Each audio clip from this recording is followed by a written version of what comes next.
This Film is Lit, the podcast where we finally settle the score on one simple question. Is the book really better than the movie? I'm Brian. I have a film degree, so I watch the movie, but don't read the book. And I'm Katie. I have an English degree, so I do things the right way and read the book before we watch the movie. Look, some of us are lazy, alright? If by lazy you mean wrong. Prepare to be wowed by our expertise and charm as we dissect all of your favorite film adaptations and decide whether the silver screen or the written word did it better. So turn it up, settle in, and get ready for spoilers, because guess what? This film is lit.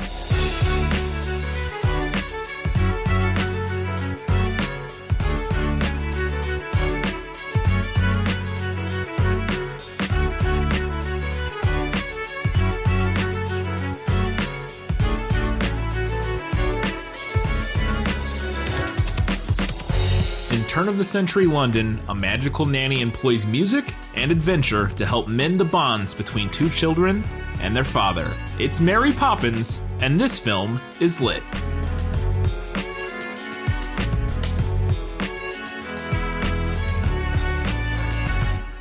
Oh, and welcome back to the 39th episode of This Film is Lit. The podcast where we talk about movies that are based on books or stories.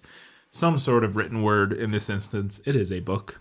We're talking about Mary Poppins, the classic 65 Disney film? 64, like 65? Somewhere in one of those. In there. I don't know. We talked about it in the last episode or in the prequel, but I don't exactly recall. This is a normal episode. We have all of our segments that we usually have. Yes, we do. For the first time since Sleepy Hollow, probably. Which means that our first segment is Let Me Sum Up. Let me explain. No, there is too much. Let me sum up. So, Katie, you get to go first on Let Me Sum Up, which means I put my fingers in my ears and hum. Just so if there's any... No, and it's not really that big, because there's probably won't have any specific details, but we don't want to spoil anything for later segments, so go ahead. The four Banks children are in need of a new nanny when the east wind blows Mary Poppins into their lives. Although she is often cross and quite vain, she takes the children on several magical adventures, filling their lives with wonder until the wind changes and she must leave again. All right. It takes very little amount of humming to when you have your fingers in your ears to make it completely inaudible to hear anything. So here's my the summation of the film. After the Banks family loses its sixth nanny in as many weeks, the stern Mr. Banks begins a search for a new nanny that will finally be able to handle his two rambunctious children. The children have their own desires for the new nanny, but their father disregards their wishes, tearing up the list and throwing it into the fire. When a new nanny, Mary Poppins, descends from the clouds with the list that the father destroyed, to offer her services, the Banks family descends into adventure and chaos. Ultimately, Mary Poppins teaches every member of the Banks family, bringing them together in a way that they've never been before. Yeah, that's pretty much it. Of the movie. Pretty much. So, now that it's out of the way, in case you haven't seen Mary Poppins or don't know what Mary Poppins is. Or maybe is. don't remember it. Or don't remember it, because I didn't remember really much about it other than sort of the vague songs, you know, like some of the sequences I had a recollection of, but it had been a long time. It's a pretty good movie. It's fine. It's long. It's a little long. It is a little long. Especially for what it is. We talk about that. Yeah, we'll talk about it. All right, let's get into our next segment, which we haven't done in a while. Guess Who? Who are you? No one of consequence. I must know. Get used to disappointment. Okay. All right, so this is a segment where I read a character description from the book, and you try to guess which character it is. Yes. And I'm very fair, and I don't try to trick you by reading descriptions of characters that didn't make it into the movie. Right. Yeah, because that would be impossible. I would literally have no... So I have one single character description this time, and you are going to get it. I'm sure, because I'm assuming I know who it's going to be already. But we'll see. All right. They could see that she had shiny black hair, and that she was thin, with large feet and hands, and small, rather peering blue eyes. All right. Well, yeah, that's got to be Mary Poppins. It is Mary Poppins. All right. Nailed it. The thing I find interesting about that description is the large feet and hands. Yeah. It's a very specific and odd thing. Yeah. Now, I guess that's from sort of the point of view of the kids, it sounds like. Mm-hmm.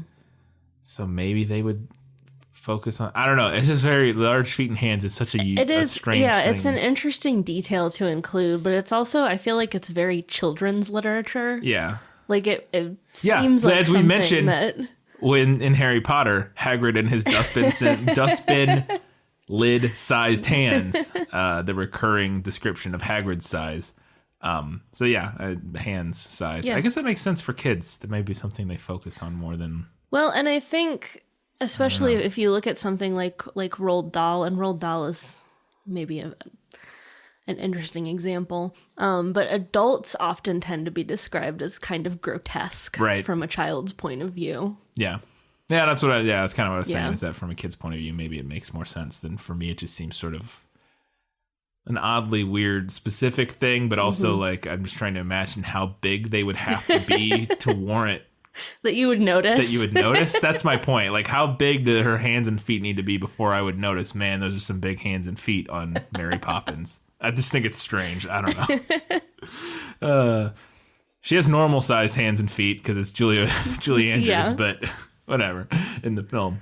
All right, so 1 for 1 on Guess Who, which that was, again, pretty easy one. So now we're going to move on to our big segments and head right into Was That in the Book? Nicholas Flamel is the only known maker of the Philosopher's Stone. The what? Honestly, don't you two read? All right, so I have a lot of things. Well, a fair amount of things. I tried to hit a lot of the big sort of the things that I remembered that stuck out to me as like, this will be interesting to know. I mean, that's always what I try to do, is try to kind of hit the things that are the big ones and see if those are drawn from the novel. First up, and I kind of know the answer to this one, I have a feeling, because it's the same thing I asked with Willy Wonka? No. Yes. I don't know. A couple of them maybe at this point. Are there any songs? There are not. Okay. Again, I assumed as much. I believe I'd asked that about at least one or two other ones that I can't remember now that have songs because they're kids' movies, or they're, like Willy Wonka has songs. And so, no songs. I assumed as much, that they added all of that. But we'll talk about some of the specific songs in later segments and whether or not they have any sort of... if those are extrapolations of scenes. I ask about a lot of those coming up. So this is a very specific line, and I thought it was an interesting line, and I just wanted to know if it was in the book. It's when before Mary Poppins shows up, Bert's on the street, and the wind starts blowing, and he does like a little sing-songy poem thing, and one of the lines at the end is, and now I guess I know what it means in retrospect, but he says, "I feel what's to happen has all happened before." And I thought it was the way he delivers it is almost like something out of like a horror movie. Yeah, it's kind of creepy. Yeah, or something. And now in retrospect, I know that like she's come down and he's always meets up with her, I guess, that he's also maybe potentially a magical person, maybe not. But he kind of is friends with her whenever she shows up. Is that in the book, and what does that mean? So that specific line isn't in the book. Okay. But like you kind of extrapolated, it's probably a reference to the fact that in the book she's always kind of coming and going. Yeah. Like that's kind of the main premise of at least the first couple of the books in the series. I think that she like shows up at the beginning and then has to leave again at the end. Yeah. Okay. We'll go into, I have a specific in Lost in Adaptation, which is our next segment. We're gonna go in a little more on where it is she goes, maybe, and what just her whole deal. What's the deal? Mythos. Yeah, what's the deal with Mary Poppins? We'll get into that in Lost in Adaptation, but we're gonna save that for the next segment because I had questions, and you may not have answers. In the book, is Mrs. Banks a suffragette? Because she is in the film. Alas, that is not in the book. It's not in the book? No. Okay. The book is set, I think it's in the 1930s. Oh, right. It was written in the 30s. Yeah. And so it's not 1910 in the book, so the timing wouldn't really work out for her to be a suffragette. Gotcha. I thought that was an interesting... I want to talk more about that later. Yeah. It was an interesting choice. Yeah. I don't know. I wasn't expecting it, and I didn't remember that specific detail. Probably because when I saw this movie, I didn't know what the word suffragette meant. Right. You know what I mean? Like I was like 4, and I was like, I don't know what that means. All right. The Bankses have a neighbor who has a naval ship on top of his house with a cannon that he shoots off to denote the time. Admiral Boom is in the book. Is that his name? Admiral Boom? Okay. What a name. So he is in the book. Yeah. And does he do the same sort of thing? He shoots a cannon off at certain times of days that you recall? Or does he just have a cannon at least? Like, is that... He has a cannon. I don't recall that he ever actually fires it in the book. That would make more sense. Well, I say make more sense. I don't know what will and won't make sense in the narrative of this book, because so many times while reading it, you turn to me and went, this is so weird. This is the weirdest book. So I'm not even sure that, I don't even know what sort of the baseline reality of the book is to whether or not it would be weird for their neighbor to have a cannon that he fires off. Like, I don't know if that would be within the book, if that's out of place or not. So, but I don't recall that he ever fires the cannon within the book. Somebody will yell at you that he does. I feel like I would have made a note of it. Yeah. When Mary Poppins arrives, so they started their new search for a new nanny after the last one leaves.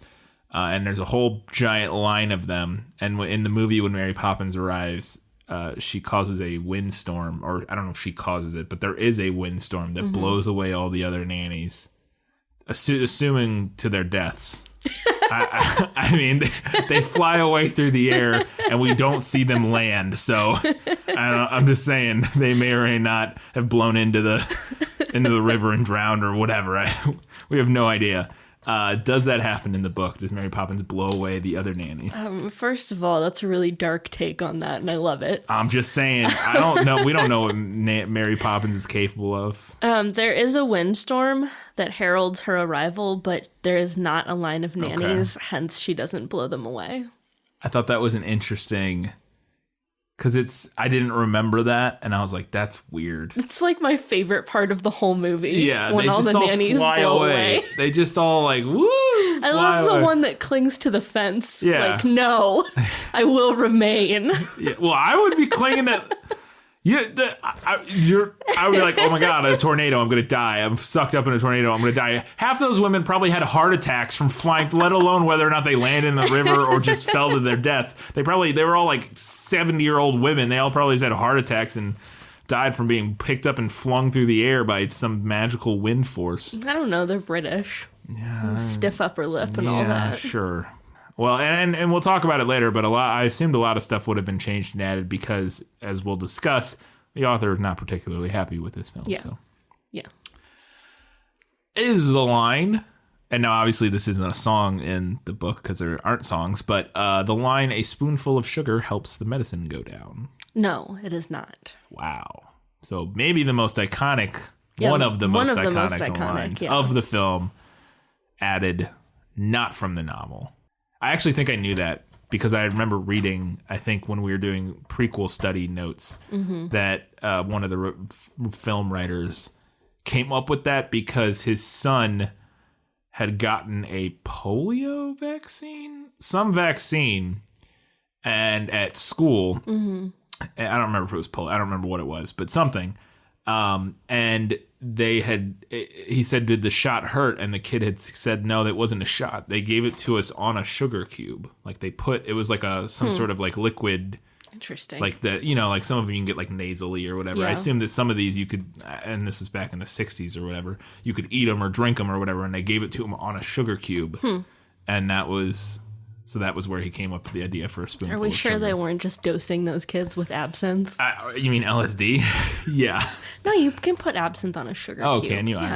I've never heard that. Come on now. I don't. We won't get into the whole pseudoscience of absinthe and whether or not it actually does anything, but we won't go into that. Do they jump into a chalk drawing? Or a drawing or whatever of some sort. Yes, they do. It plays out differently in the book than it does in the movie. Okay. But they do go into, or at least Mary Poppins does, go into a chalk drawing. Oh, and travel to another world? Yes. Okay. So the kids don't go with them? No. She just goes by herself? Her and Bert go. Oh, her and Bert. Well, we'll talk about that. But yeah. In fact, we'll talk about it right now. It's my next question. Is Bert in the book? You just answered that question. Yes. Yes. And are him and Mary Poppins all flirty and stuff? Because that was not a thing I remembered from the movie, was their inherent sexual tension that is constant throughout this film. You know, he is in the book. He's in much less of the book than he is in the movie. Yeah. But they do have like a flirtation. Yeah. And I would almost argue that they have more of a flirtation in the book. Interesting. Yeah, it's not overt in the movie, but it's just a little subtle. Yeah. The way they talk to each other was like, oh, these two have fucked like a lot in the past. Like that was how it felt. Like these two hook up like every time she flies down from the cloud. Yeah. You know, then she's in town, they hook up and then like go on fucking chalk painting dates and stuff, and then like bang with cartoon characters hanging out. Like I did not recall. Again, I probably saw this movie the last time when I was under 10 years old. Mm-hmm. So I probably wouldn't have picked up on it as much. But yeah, there's some very overt sexual tension between these two. It's quite palpable. Yes. And so that's from the book. That is not. In fact, they may have dialed it back a bit in the movie. Along with Spoonful of Sugar Helps Medicine Go Down, probably this being the most iconic thing from the movie. Supercalifragilisticexpialidocious is that word in the book. It's not. It's not. I think I knew this too because when doing research, they had talked about like where the word came from, and the movie writers had come up with it or found it or something like that. So, okay. Is there an equivalent thing? No. That like a word, because that's kind of like a big thing at the end too. Like in the movie, like Mr. Banks says it at the board meeting, and like you know, it makes him laugh, and he's like, "Oh, what a great word!" So there's not an equivalent like different word that's kind of like the same through line thing. Okay, all right, there you go. What this scene in the movie I did not understand. Mary Poppins, after their day out where they jump into the paintings and you know, and they go around and they're riding the merry-go-round horses through the everywhere and all this magical stuff, and they're flying and all this nonsense. They get home and the kids were like, well, that was fun. And she's like, what was fun? And I was like, wait a second, why are you gaslighting these kids? And I didn't understand because that never comes back in any way in the movie. But she just in that one scene is like, I don't know what you're talking about. What are you talking about? We went into a painting today. Does she gaslight the kids in the movie or in the book? Like, what was that? Okay, so I have no idea what exactly it's about, like why that element is included. But yes, she does almost that exact same thing. It's after a different like adventure. Outing, yeah. But yeah, she does that. I was like, well, what is the point? Because like, it doesn't seem like because in the rest of the movie, they go on and do a bunch of more like magical stuff. And that doesn't ever seem to be like a continued thing. It's just that one time she's just like, what? And they're like, do you not remember? And she's like, what are you talking about? And I was like, what is going on? What are you doing to these kids? And I'm like, or you know, if it was the idea of like, oh, it was supposed to be like this weird, like, they just they imagined it, but that's not clearly not what the, you know, like the kids like invent this fantastical world, and that's not the book rides that line a little bit more of like whether or not these things are actually happening, like whether or not the adventure was really like a magical adventure or if it's like make-believe games. Right. And I say it rides a line. There are places in the book where it's a lot more overt that something magical is happening. Yeah. But I think it does ride that line way more than the movie does. Yeah, because the movie, that's the only scene that would give you any inkling, I think. Yeah. That this is some sort of like that you know, that people are like make believing, or like the kids are like, you know, sort of imagining this, and they're all just kind of like, and she's playing along, and they're sort of make believing and inventing this fun scenario in their heads, but it's not actually happening. There's not any, everything else. No, and just seems like it's actually happening. The movie is very blatant about the fact that she's made of magic. Yeah, and does magic. Yeah, absolutely. So it's very strange to me that scene where she's just like straight up like, I don't know what you're talking about. And they're like, well, we just did all that stuff. And she's like, what? I was like, what is that? I don't know. All right. But it's from the book, so it's interesting. I'm going to add one because I just want to know now.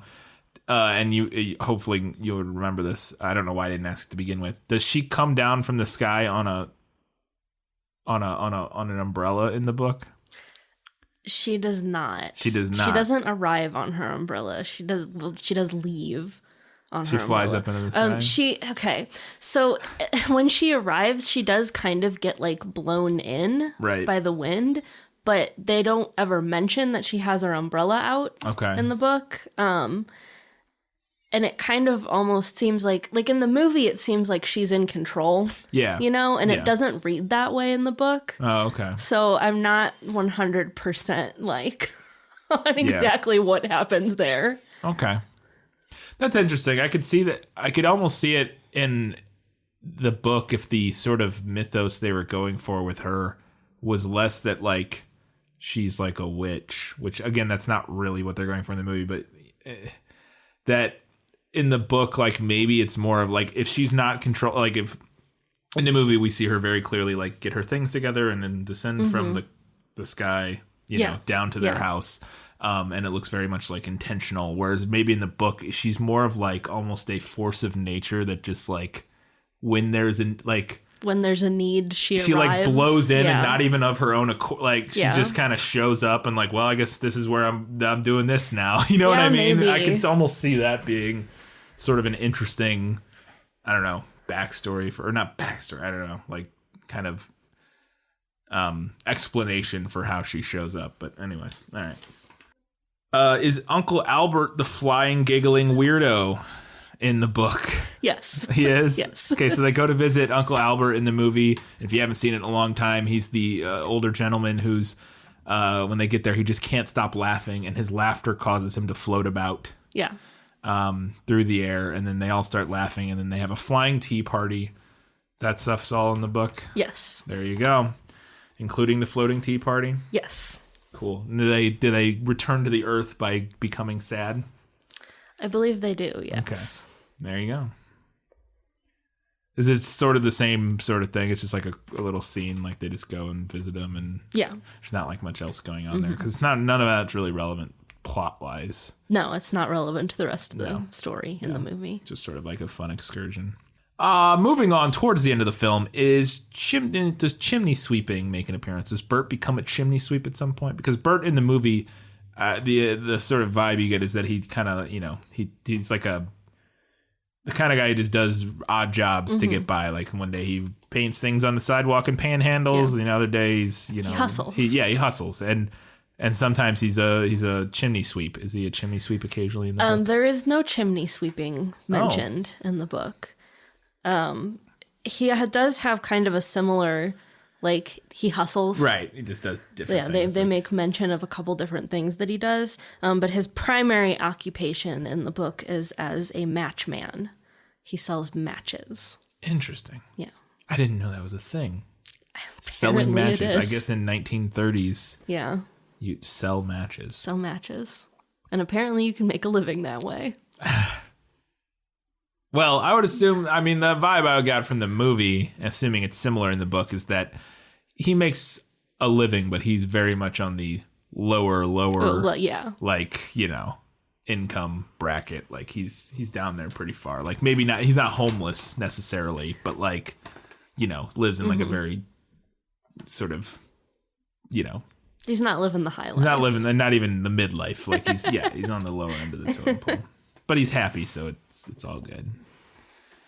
I assume then if there's not really much chimney sweeping going on, that they don't climb a soot staircase into the sky? No. Okay. And then related to that, the whole step in time sequence on the roof with all of the other chimney sweeps, does that relate to anything from the book? No, there's no equivalent to that. There is one story where the children observe Mary Poppins climb a ladder and help pin stars into the sky. Okay. That's similar to the similar-ish. I mean, yeah, something like that. Yeah.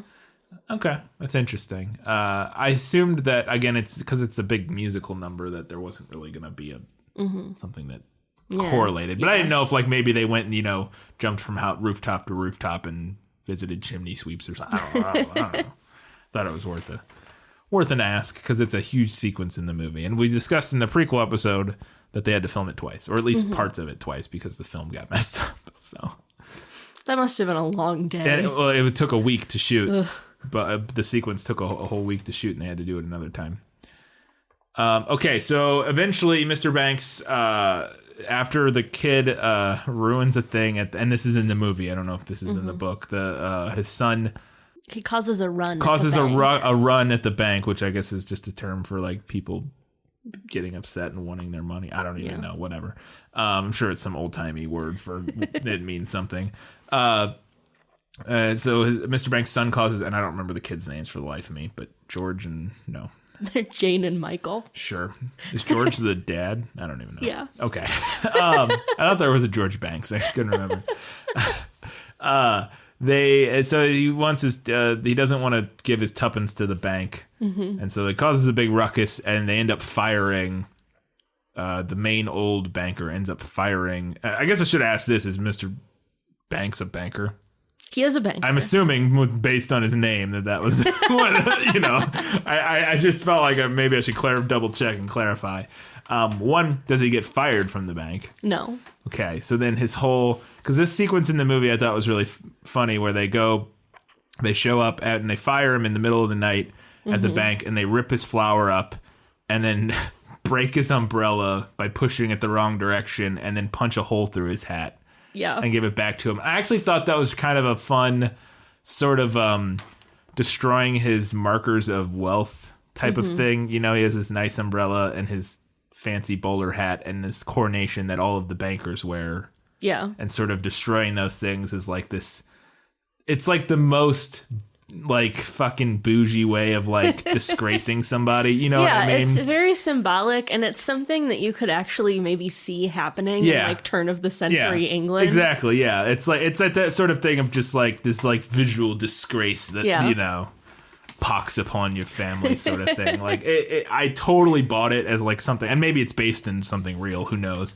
But I assume since he's not fired or whatever, that doesn't take place in the book. Yeah, none of that is in the book. Okay, anything with the bank there at the end, sort of? Or? Okay. Their dad is actually barely in the book. Okay. They make mention once that they're going to the bank to meet their dad in the afternoon so that they can all have tea, but they don't ever actually show them having tea with their dad or at the bank. The story is about like the trip to the bank. Gotcha. So then, assuming that based on that description and this other part here with the whole bank board scene that's not at the end, I guess the second question then, or sort of a wider question: what's the plot of the book? the book has no plot. Okay. I kind of figured that might be the case. It's episodic. Right. Every chapter is like its own distinct little story. And there's like, aside from like the characters and like you can tell that it's kind of chronological because they mention different events that happen. There's no like through line. There's no through line of, Okay. There's no overarching plot. I mean, I guess maybe you could consider the fact that we know Mary Poppins is eventually going to leave. Right. As a plot of sorts. Yeah, I mean, the movie doesn't have a super, like, I mean, the movie, the big thing is just sort of, like, the character growth of the dad, and even the kids to some extent, and less so the mom. She doesn't change a whole lot.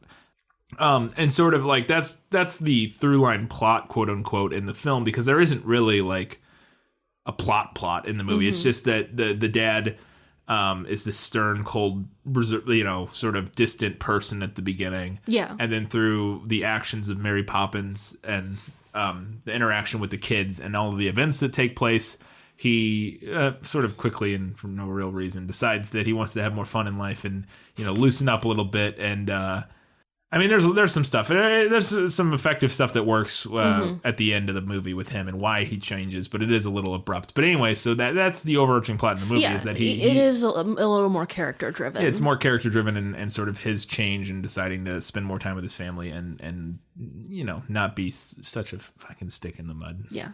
Just be a little less British. All right.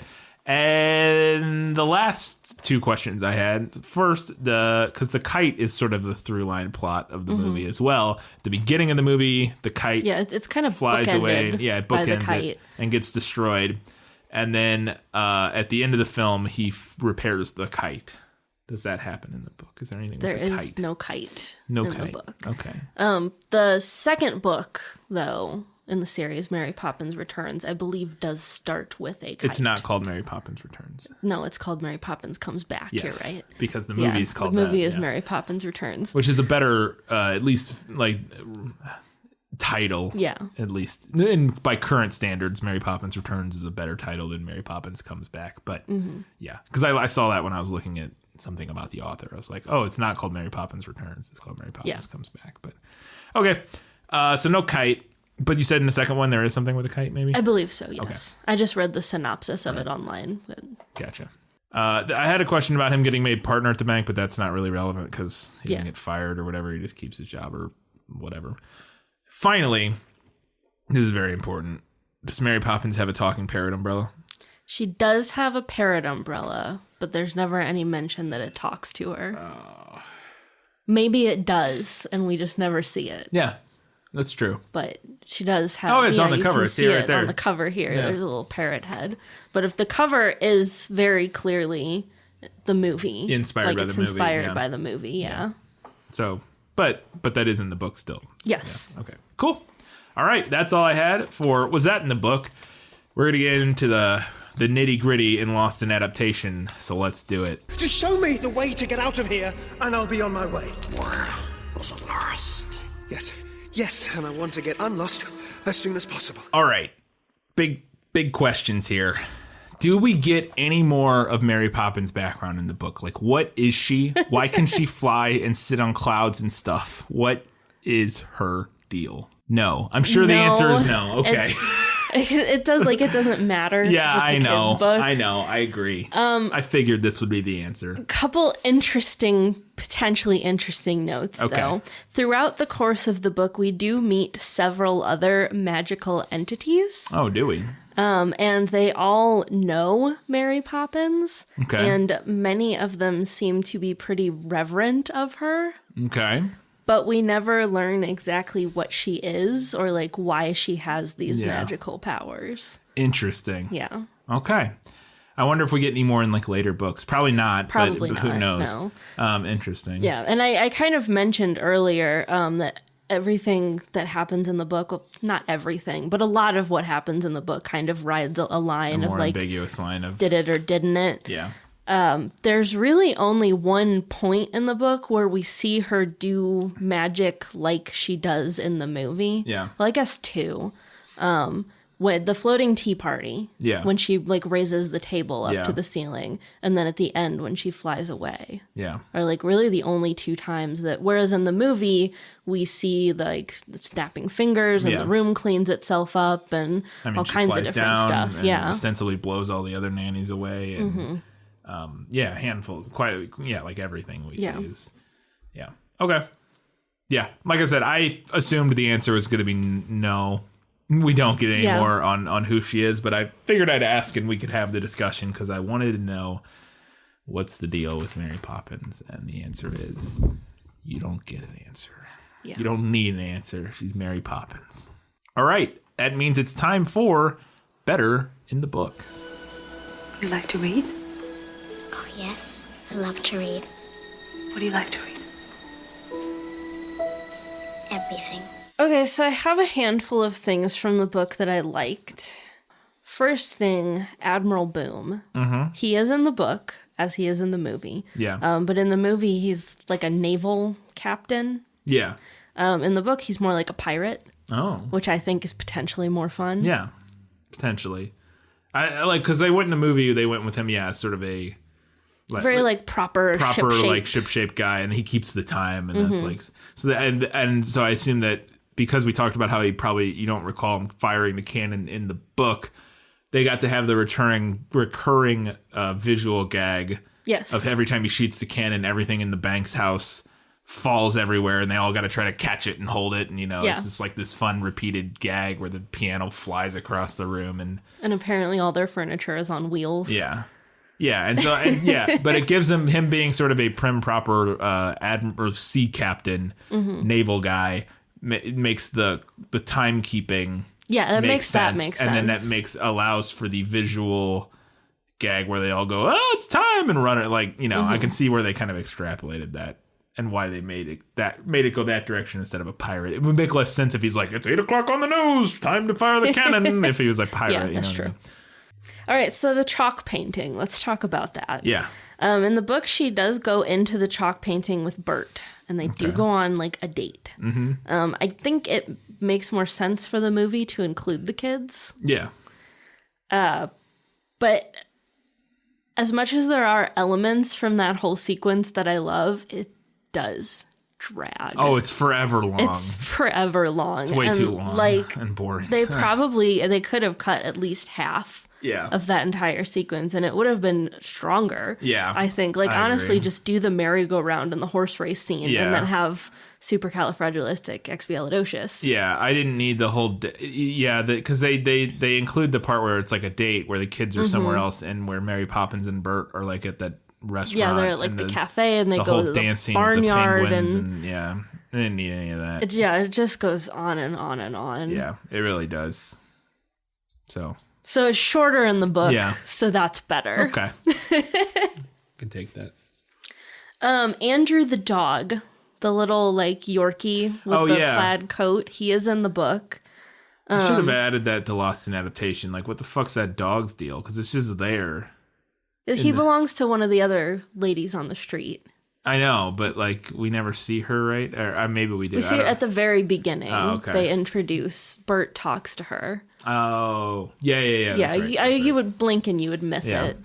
But one of the things with Mary Poppins is that she can talk to animals. So they show that in the movie. Yeah, because I don't. Yeah, does she talk to the dog in the movie? Okay, Yeah. He's the one who tells her about Uncle Albert. that's right. Yes. I do recall that now. But in the book, he has his own kind of storyline, which is kind of cute. I don't think it would necessarily fit into the movie, but it was one of the like cuter, more interesting stories in the book. He's like a very pampered kind of a dog, and he really hates it. So he has this whole storyline where he like kind of tricks his owner into treating him more like a dog and less like a pampered little boy. Okay, interesting. Yeah, because he wears clothes in the movie. So. All right. So I mentioned this in the prequel episode. There is a chapter in this book where they travel around the world using a magical compass. I did have the version with the animal characters. Yeah. That was, We assumed that would be the case. And I wanted to touch on that again, because I do think getting rid of the racial stereotypes is good. I think replacing people with animals is questionable. Yeah. But I would wager that 40 years ago, it probably seemed like a perfect fix. Yeah. Like, Sure, we'll just fine. do this Just get instead. animals. It's fine. We'll just eliminate the whole problem. Yeah. Right? Solved. Sure. And now this is what we're stuck with because P.L. Travers is dead, so she's not writing another chapter. No. And I have it in this segment because I think it was one of the more fun, like magical kind of adventures. But I'm actually relieved that it didn't make it into the movie given the stereotyping. Yeah. Since the animal chapter, I think, wasn't until 1981. So Yeah. if this had been in the movie, it would have been got people. the people part. Yeah. Yeah, that would have And been. it probably would have been not great. Yeah, it would have been like that scene from Marvelous Miss Maisel, which we just finished watching, where they're at the end of the club or not the club, the clubhouse at the resort they're at, and they do like a show and They're like an around the world. it's around the world yeah. in an hour or whatever, and every single character they bring out is just overt stereotypes from every one of those countries. Great show though, by the way, fantastic show. If you haven't seen it, check it out. It's on Amazon. And there was also a kind of fun but absolutely truly bizarre story in the book where they go to the zoo at night to celebrate Mary Poppins' birthday for some reason. And all of the animals are like human-like. And the cages are full of the people who were still in the zoo when it closed. So the animals are like walking around looking at the people. Weird. Like a reverse thing. Truly strange. Yeah. But kind of fun. Yeah, it sounds interesting. Yeah. And one last thing, in the book, when she leaves at the end, she leaves going away presents for the children, which I thought was nice. Yeah. In the movie, she just kind of leaves. She just kind of pieces out. Yeah, sort of ghosts him Yeah. a little bit. And it's like, whoop, bye. Yeah. What does she leave him? She leaves the compass to Michael. Oh, that they used to travel around or Yes. And she leaves them a little like portrait of herself to remember her by. There you go. Yeah. That's nice. All right. Nice. That was it for Better in the Book. Let's move on to Better in the Movie. My life has taught me one lesson, Hugo, and not the one I thought it would. Happy endings only happen in the movies. All right. So my first thing here was something that absolutely blew my mind on like page 2, because as I've said, I did not read this as a kid. Yeah. So my only familiarity with the story was the movie. Right. There are 4 children in this book. Oh. Like the Banks have 4 kids? Yeah, there are 4 kids. Oh. There are Jane and Michael, and then there are the infant twins, John and Barbara. So they're like 1 or 2 or something? Like, are they... Yeah, they're like they're not Maybe infants. not that. They're like toddlers, I Okay. guess. Yeah, they're babies. Right. I just thought baby twins sounded weird. Well, yeah. Well, they're old enough to walk, kind of, but not. They push them. They push them around in the Okay. pram, Okay. the stroller. Right. So they're that Yeah. age. I don't know kids' ages. I don't know when they do things, but yeah, that's Yeah. so you're saying you prefer that they cut I think it those was a 2? good choice to Yeah. cut it down to 2 kids. It kind of streamlines things. Well, especially if they're in a stroller for most of the time, it kind of limits what you can do. Yeah. You have to like constantly be thinking about what we're doing. Like we have the whole sequence where they go into the painting and they're flying around. On, like you gotta have the stroller with you. Like nah, nobody wants that. Like, yeah, they made a good call. Yeah, cutting this is a those good 2 call. kids out. There's fewer kids to keep track of. Yeah, and we're only worried about the relationship between the kids that can think and their dad. like the Yeah. kids in the strollers, their relationship with their dad's kind of irrelevant. At that Right, point. yeah, that wouldn't really factor into The whole the point movie's of the through story, line yeah. all that much. Yeah. They also, I think, at least to me, it seemed like the movie aged up Jane and Michael Yeah. just a little bit, like maybe just a year or 2. Yeah.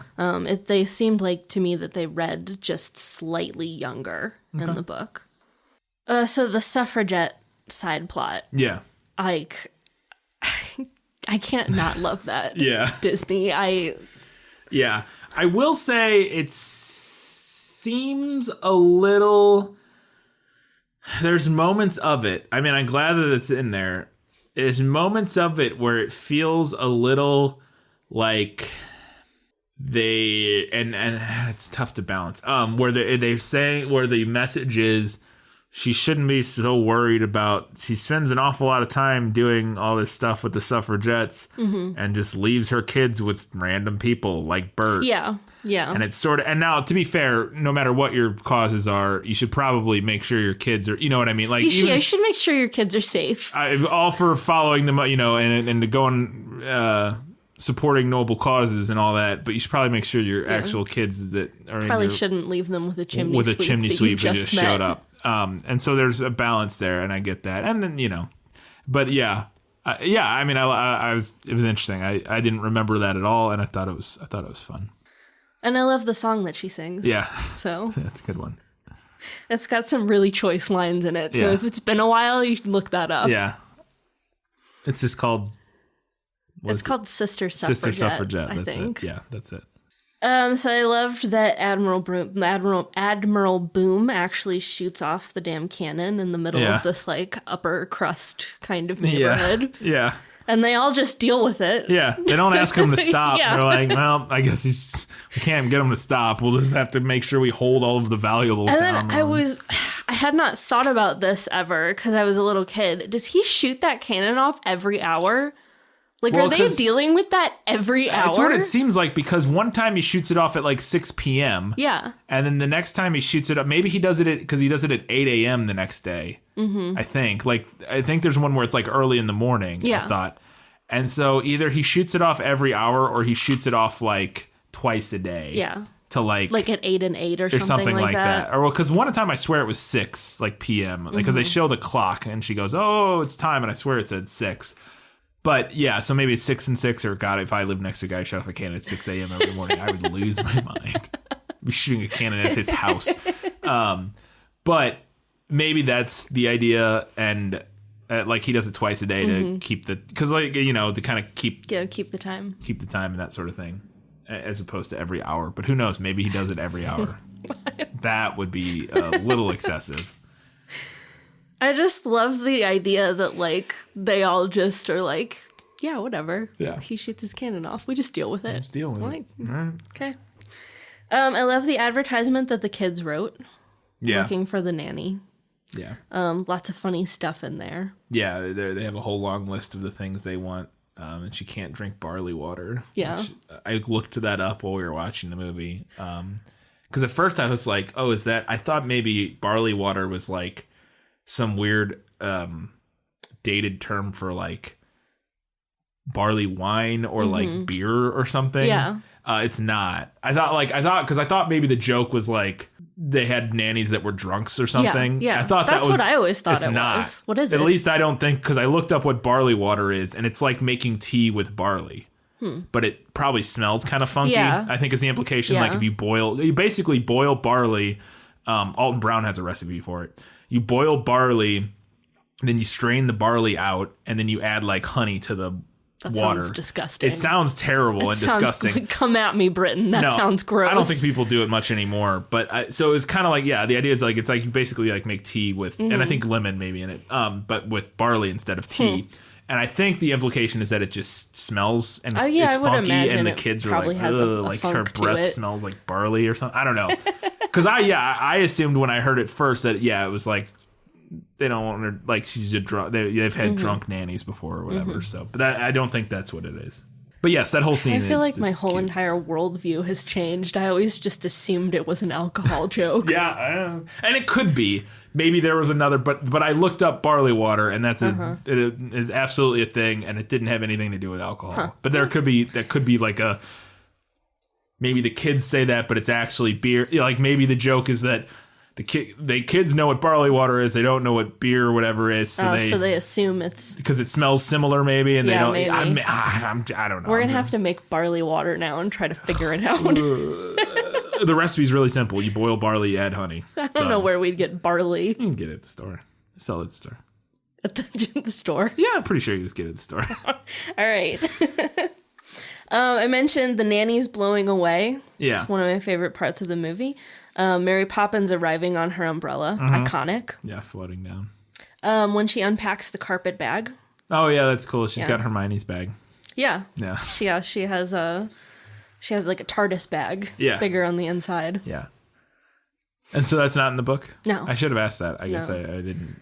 And I was quizzing you for this whole movie trying to figure out how they did I'm like, sorry, the special effects. I don't know special effects techniques from the 60s. I can guess on roughly how they did it. But it's just a composite shot. But to me, that's one of like the really cool things about this movie is that like it's from 1964 or whatever, and I still I have no idea how they did X, Y, and Z. A lot of different things. Like we talked about the scene with the robin on her hand is an animatronic robin, and she has cables running from through down her sleeve.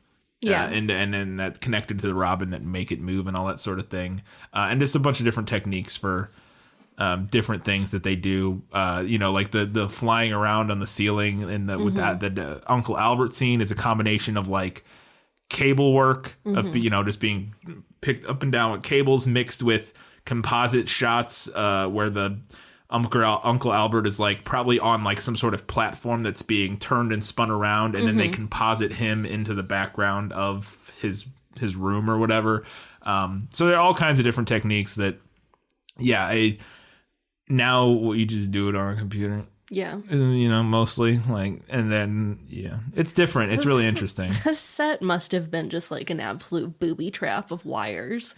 Oh, with all the stuff that like flies around and. Yeah, they had lots of wire work in this movie for different scenes for sure. But again, this whole movie was shot on sound stages where nowadays they shoot a lot more stuff on location because you can then supplement that with CGI.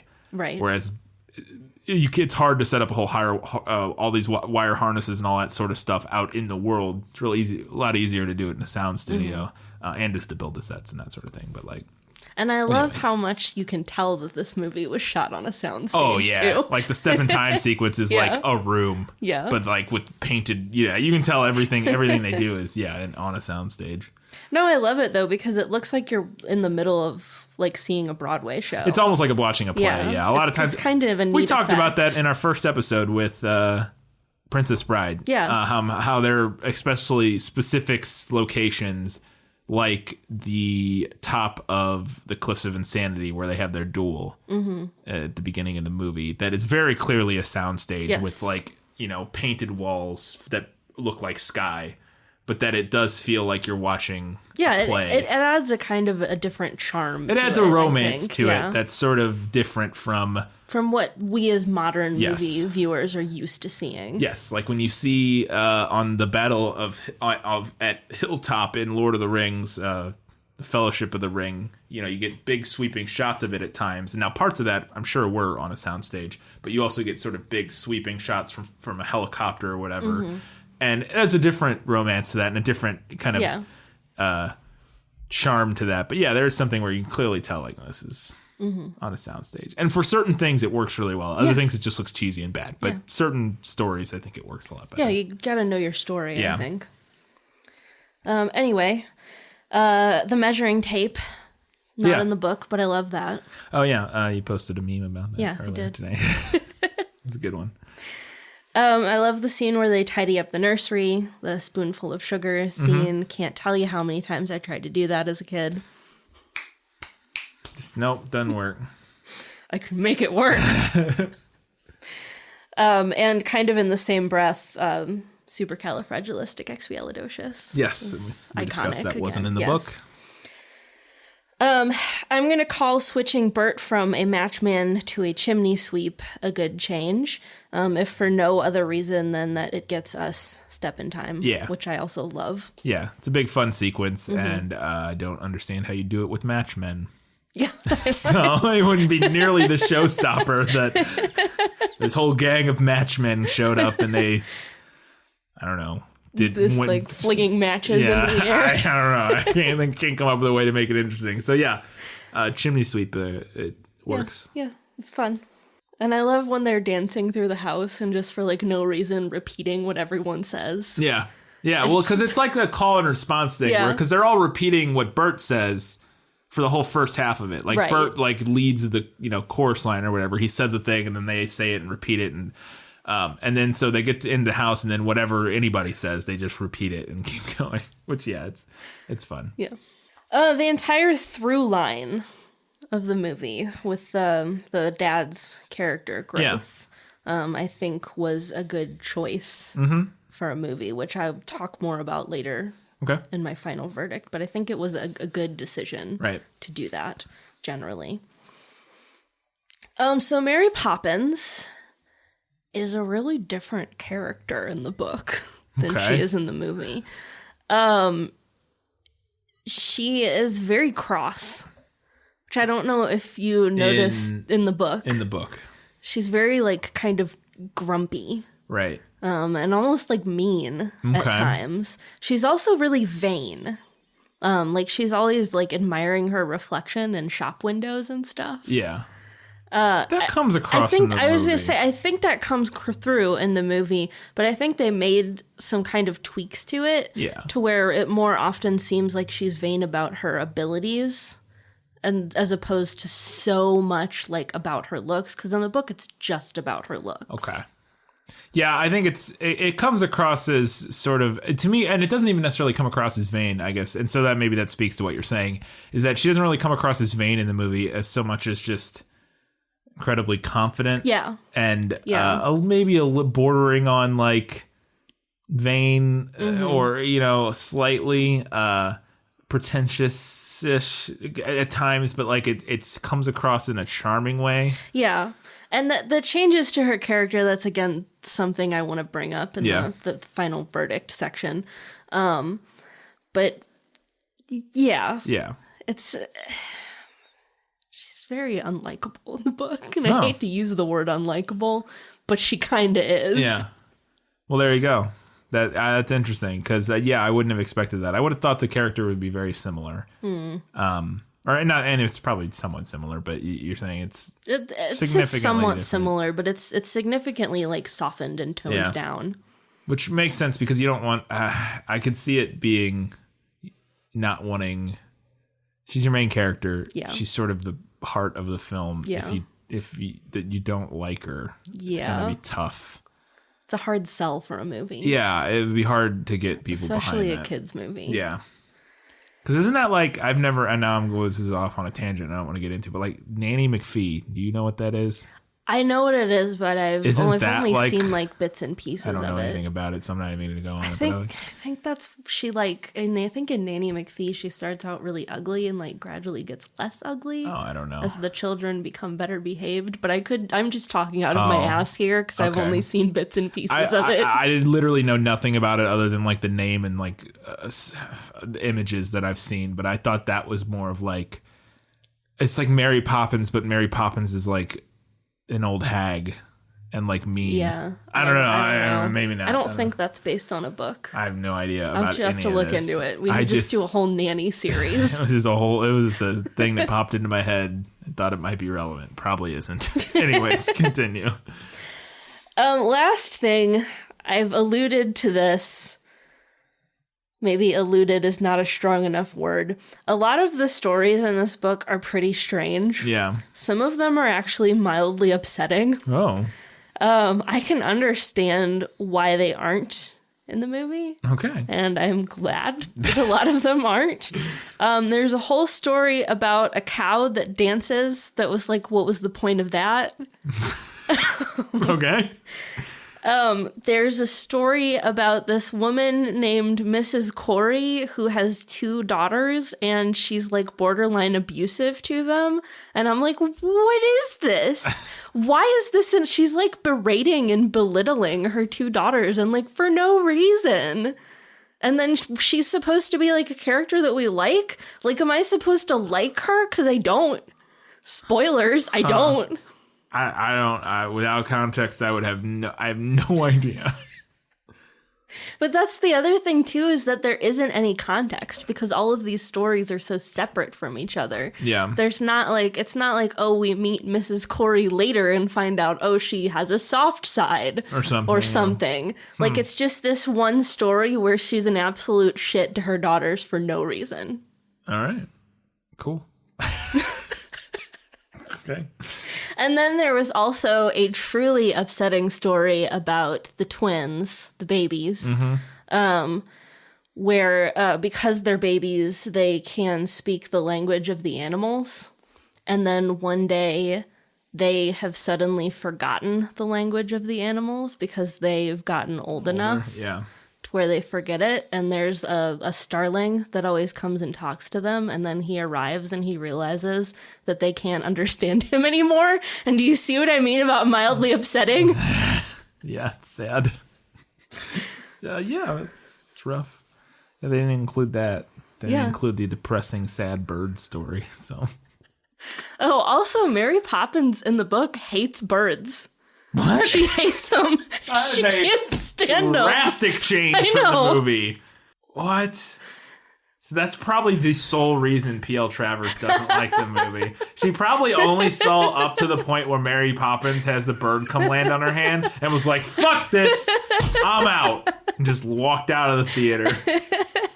So she doesn't even know if she hates the rest of it. She just hated that. She was like, screw you. Although she supposedly had final... what I read in the prequel is that she had final say on the script. She had script rights. Yeah. But Walt had final cut rights. So he overrode a bunch of the stuff that she wanted. Yeah. Yeah, her thing meant nothing, basically. Cool. We'll talk about it. Okay. All right. Yeah, so that's what I had for Better in the Movie. All right, that's it for Better in the Movie. Let's move on to the movie Nailed It.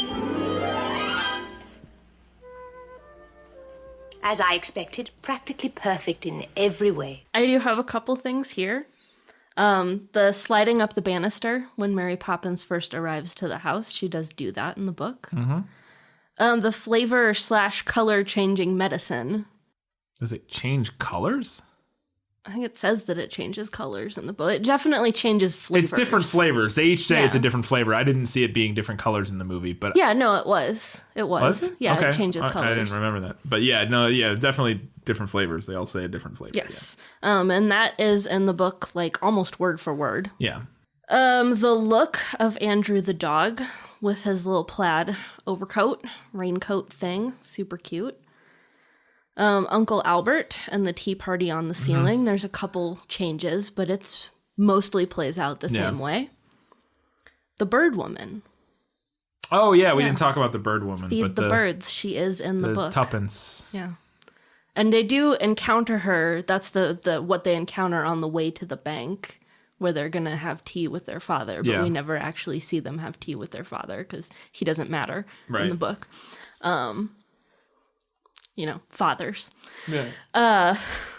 But yeah, she is in the book. And she does say, feed the birds, tuppence a bag. There you go. And the wind changing as an indication that she has to depart and arrive. Right. Winds in the east, here she comes. Winds in the west, there she goes. That was it for the movie. Nailed it. Very short list. But there was a lot of other things that we talked about in the other segments that kind of went both ways on that. Let's move on to our general discussion, the odds and ends, before we hit our final verdict.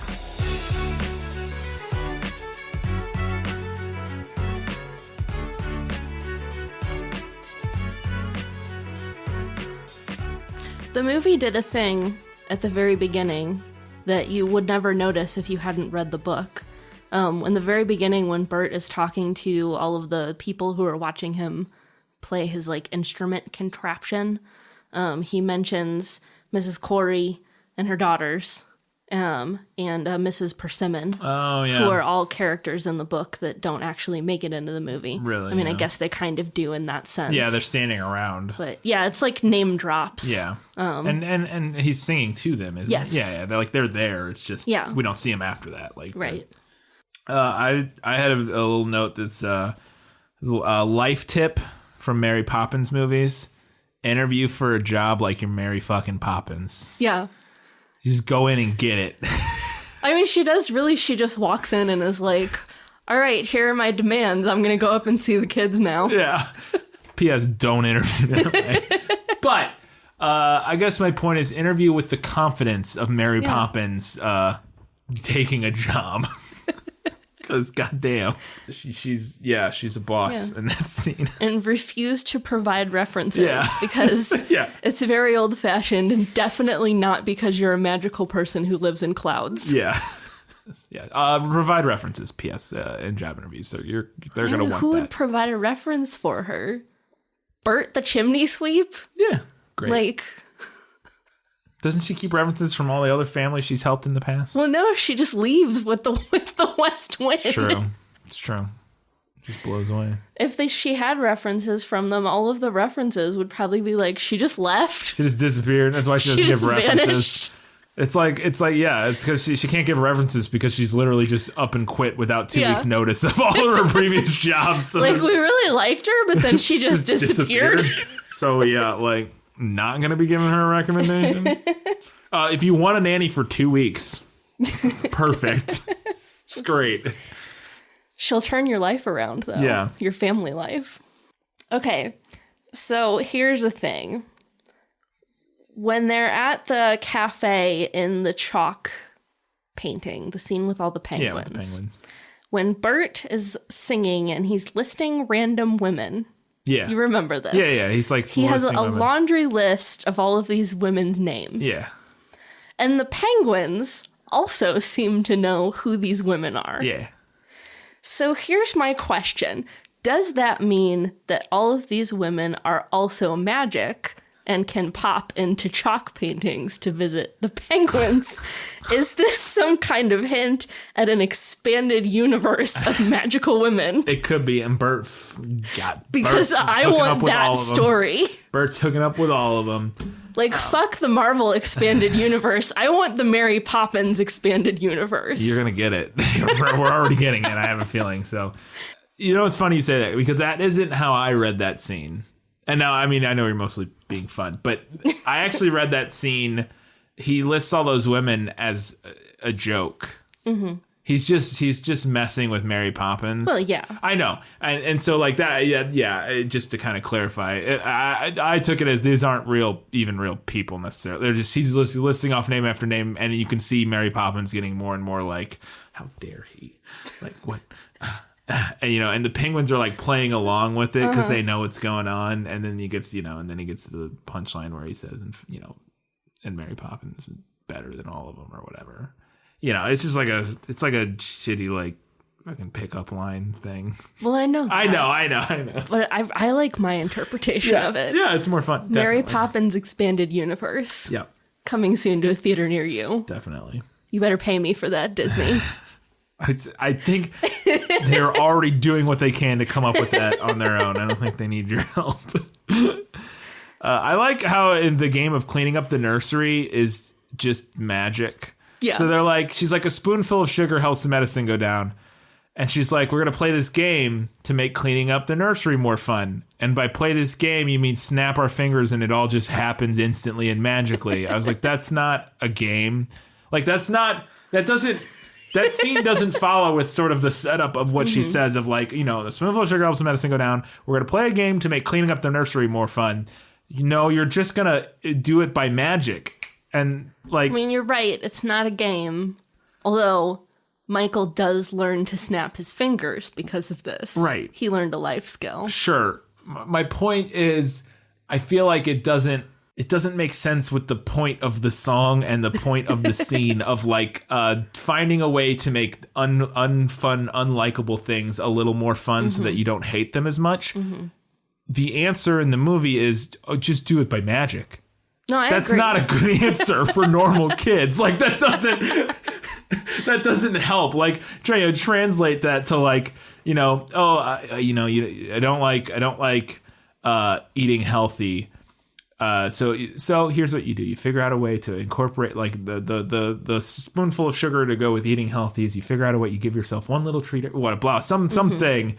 But the Mary Poppins version of that is, you just make magic food that tastes amazing and has 0 calories. Like that's not what we're doing. All right, sure, fine. Like you're just gonna eat literally just pizza and cake all day long, and it will be perfectly healthy and fit. It's like that's not the same. That's not the point. Okay, I'm done. Probably what happened was that the guy who ordered all of the wires for the wire illusion accidentally added an extra 0. So they were like, well, we have to use it. We got to use these wires and just pull things and then run all the video backwards. We got to do it. That's all it is. It's just, or actually, I guess it's not run back. Well, some of it's run backwards. Some of it is, yeah. Like the table falling, like coming back up and all that sort of stuff. But yeah. Can we talk about that terrifying merry-go-round that was my next horse? note. The blue horse that Michael is riding is truly terrifying. It's the face of a murderer. It is a demon horse. Like I don't understand. I don't know who designed that and was like, yep, that's perfect for a merry-go-round for kids.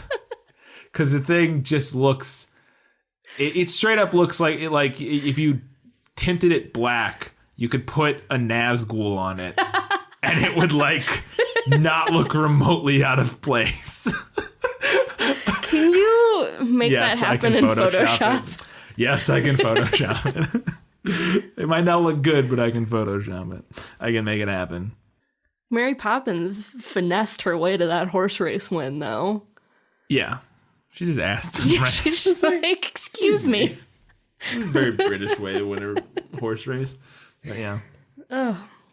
And then how about that casual, hilarious spousal abuse in Supercalifragilisticexpialidocious? I missed it.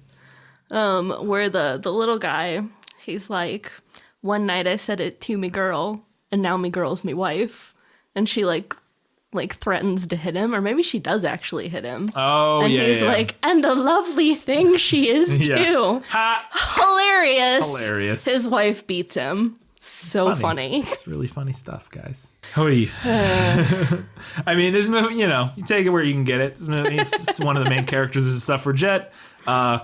the next thing I wanted to talk about, Mary Poppins going hard on the anti-bank message. Oh yeah, let's go ahead and talk about the progressive notes in this movie. Fairly lefty in terms of its sort of critique of the upper class and its critique of banks in general. I have no problems with banks in general. Just like sort of the idea of they have a very specific line about how any room can be a cage, and about how her father working in the bank is basically a prisoner and that sort of thing, and is a slave to the money and all that sort of thing, and just sort of general like sort of lefty tones of which is very strange for a Disney. To me, property. I think it's really interesting. Here's my take on it. So we've got Mrs. Banks being a suffragette, right? We've got this unkind portrayal of the banking industry, and kind of like the upper class. Yeah. And to me, what makes it interesting is the time. Yeah. The fact that this was made in the 1960s, which, as we know, in America was a time of cultural change, social upheaval. Yeah. So I feel like kind of doing this like light, funny musical, and then they set it in a time and a place that people are going to recognize as being very traditional and very proper. But then they also have these progressive elements. Yeah. And I feel like it kind of allows Disney to have its cake and eat it too. Yeah. Which Disney is maybe more guilty of than, not I want to say more guilty of than any other company, but they're definitely they are masters of walking the tightrope, of having their cake and eating it too, in the sense of like sort of critiquing without getting into any specific details, because it would take a whole lot more research and thinking about than we've done here in the last day. But they do a lot of sort of critiquing existing power structures within the world, while simultaneously falling perfectly within that power structure at the very top of it. They are the power That's structure. what I mean. But they also have the message in their movies of sort of struggling against the power structures and traditional power structures while being the traditional power structure. It's very interesting. There's a whole mess of and people have done it. Plenty of people have discussed them, but there's a whole mess of essays to be written about all of that is sort of the interesting dichotomy of Disney and their messages. But this movie was another one that I thought was really interesting. Yeah, in that it's regard. kind of like a good kind of like cherry plucked example of that. Yeah, and another element of it that we didn't bring up too is that sort of the heroes of the story, quote unquote, are laborers, are your lower class, or your chimney sweeps, your Bert sort of embodies that in being every kind of low end laborer type of, or like standard laborer type person. And Mary Poppins is a nanny, she's, not white collar, There are more the heroes of the story are all generally more kind of blue collar type of people. And even taking that farther, we've got Mary Poppins, who's a woman. Yeah. And then the children, no one who is a traditionally holding of power type of group. Yes. Yeah. Yeah, and in the movie, it's all the bad guys are the old white bankers. Yeah.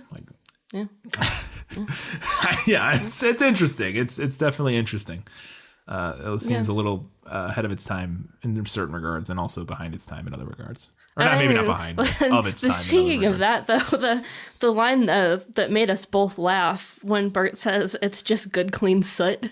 Yeah. To Michael, and I was like, was this movie brought to us by the coal industry? What's happening here? He sticks his face in the chimney and gets a face full of just carcinogens, and it's like, oh, don't worry, it's just soot. And it's like, Yep. I think by the 60s we knew about like black lung, right? I feel like we did, but sure.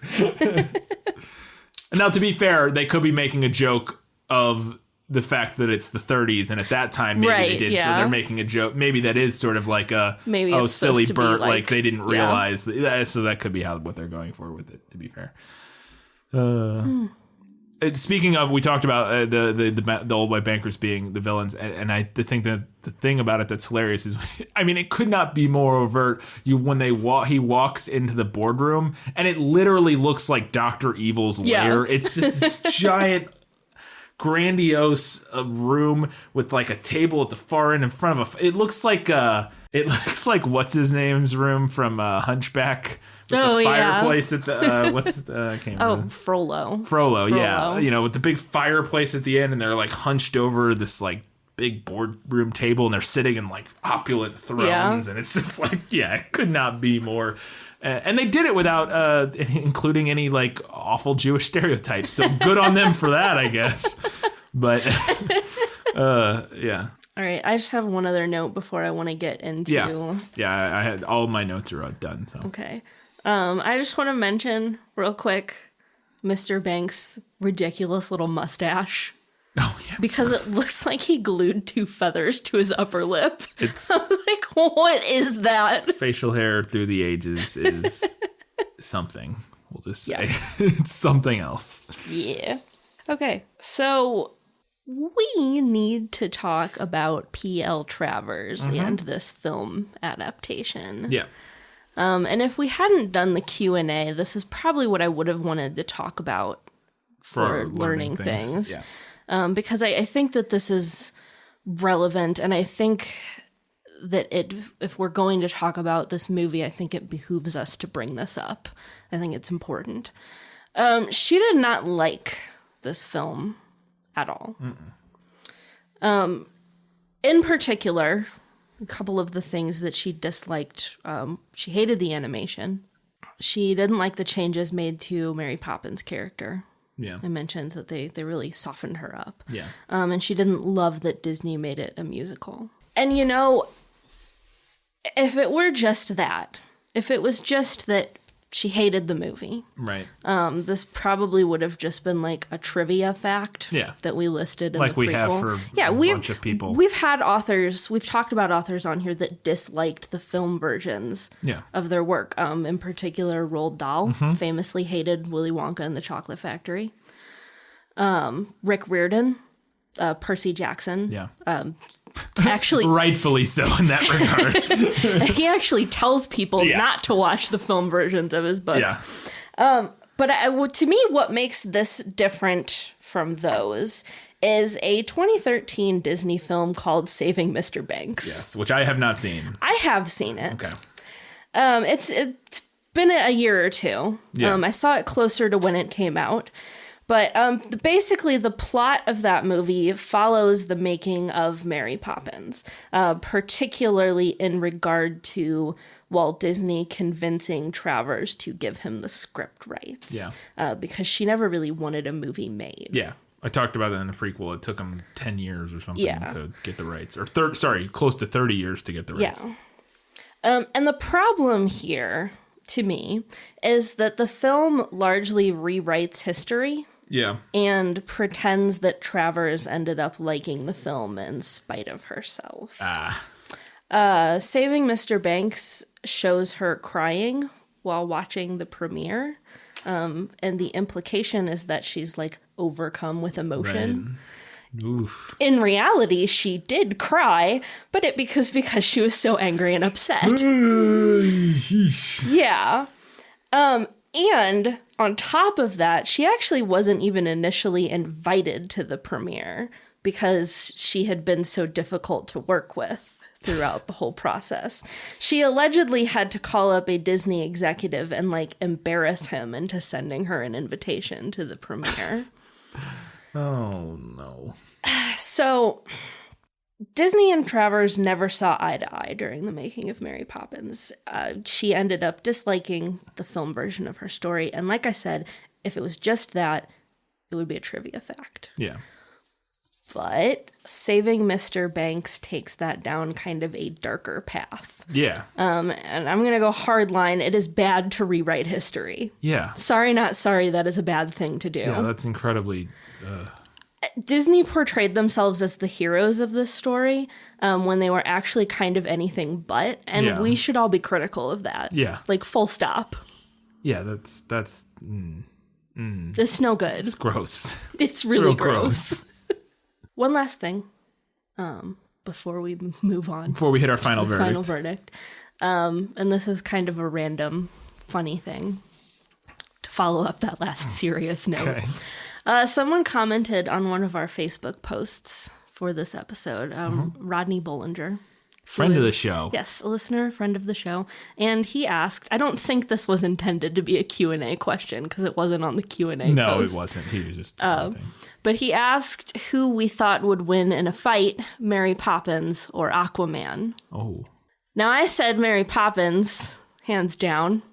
And I actually want to back that up with some textual evidence. Okay. A single line from right after she meets the children. But Mary Poppins' eyes were fixed upon him, and Michael suddenly discovered that you could not look at Mary Poppins and disobey her. An ominous line. Yeah. And also proof that no one stands a chance against her. I can't disagree with that.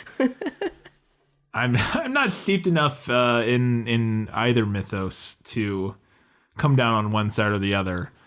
I will say Mary Poppins doesn't spend a lot of time near water, where Aquaman seems to, Seems he's in his home element. I mean, I will say that if Aquaman threw his trident really hard at her, I don't know if she would be fine. I don't know if man. she'd be able to... It sounds to me like you would have to blindfold yourself, like Bird Box, to stand a chance or against just this. Sneak up on her and throw a trident at her from behind. That also seems like an option, potentially. I feel like she'd be hard to sneak up on. I don't disagree. I was just trying to...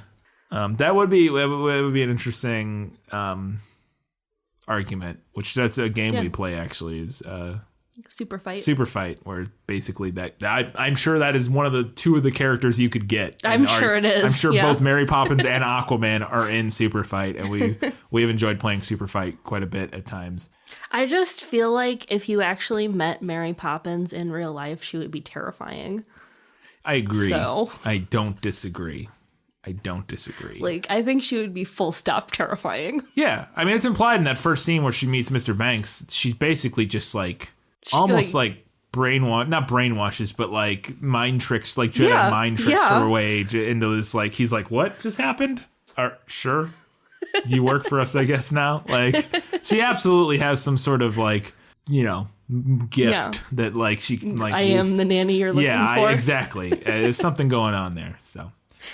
All right, thanks for that question, Rodney. I'm assuming he asked it because he probably just saw both of those movies because he sees every single movie that comes out. I wish I went to... Rodney is single-handedly keeping our theater afloat. He's keeping the movie industry alive. He literally sees every movie. It's very impressive, and I wish I could see half as many movies as he saw, but I guess I could. I would just have to force myself.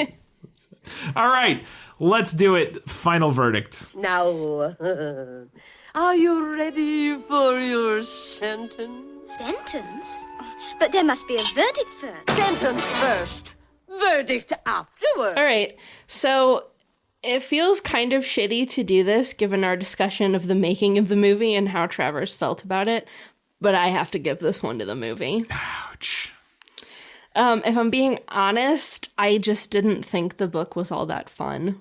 Yeah, I say you had a lot of times where you could tell you were not super into it. Yeah. Maybe it's because it's dated. Maybe it's because it's British. Yeah. Maybe it's because I'm an adult.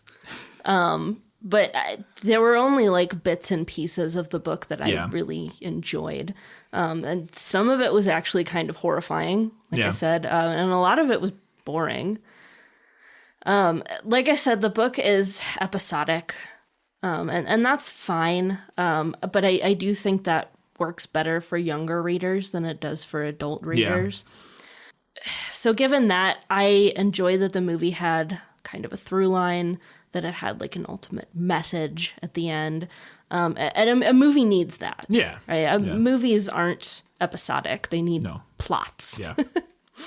I also thought that the choice to make Mary Poppins more likable was a good one, because I just don't think the book version of her would have played well in a movie. Yeah, I agree. Yeah. When we discussed it earlier, I felt the same way. I feel like her character is so iconic in the film. I think in a way, I think it does a fairly good job of finding sort of the nuance in sort of the vanity, the confidence, while not making her outright sort of unlikable. Yeah. you know. And I do wonder if I would have liked this book more had I read it as a kid, and I really don't know the answer to that. I do think there were things that probably could have been done in the making of this film to maybe respect the author more. Yeah. I think they could have made Mary Poppins a little less sugary sweet. Yeah, for sure. They could have used maybe a couple fewer songs. I could think of a few that we could have. Definitely whacked on out of there. I'm not a big fan of the penguin dance. Whatever. And I wonder too if Travers maybe would have been more okay with the animation had it looked less cartoony and maybe more like a moving chalk drawing. Yeah, potentially. Although I don't know how possible that would have been in 1964. I don't know enough about animation. I don't know where animation was at that point necessarily, but it's possible. But, we just expect different things from movies than we do from books, is really the bottom line. We expect movies to have overarching plots. We expect them to have through lines. And at least in a kid's movie, we expect the protagonist to be pleasant. Yeah, true. The book is still a classic, and I still think it's worth reading. But for me, the movie was a more enjoyable entertainment experience. Well, there you go. Chalk one up for the films. Mary Poppins, the book. We're sorry. You lose. Good day. All right, that's going to do it for this episode. Before we go, we'd like to ask you, as always, if you can rate and review us on all of the places where you download our fine podcast: iTunes, Stitcher, I don't know, a couple of Spotify. I don't think you can rate or review on there, but you can get us on Spotify. Rates, reviews and ratings help out a lot. Helps get more visibility for us. So, sorry, I'm playing trivia. Oh my God. You're the worst. I know. So go ahead and do that for us. That would be fantastic. Katie, what's next? Or did you have something else? I was going to say follow us on all the social media. Yes, follow us on all social media. Because I work very hard on the social media. It's dynamite. You do a dynamite job. A bang-up job on the social media. Yeah, we have the Facebook, the Twitter, the Instagram. Yeah. We got all the big ones. And they're all great. We got lots of great fun little intermittent trivia facts and fun facts and cool pictures, like, when there's things we talk about in the movie that we can't show you, obviously, on an audio podcast. I will post that terrifying merry-go-round horse. Exactly. You Katie will be able to see it. So yeah, check that out. All the social media. Katie, what's next? Up next, we are going to jump on the bandwagon and try to get in on a little bit of that meme action. Yes. We're doing Bird Box. Bird Box. I didn't know that was a book. It totally is a book. I had no idea. So yeah, Bird Box. It's on Netflix. If you have Netflix, you can go ahead and watch that in the meantime, before, we have 2 weeks until we talk about it, but we'll be previewing it in our next episode in the prequel. I'm crushing it. I'm further than I've ever gotten before. May or may not be playing HQ Trivia later. And until next time, guys, gals, non-binary, and everybody else, keep reading books, keep watching movies, and keep being awesome.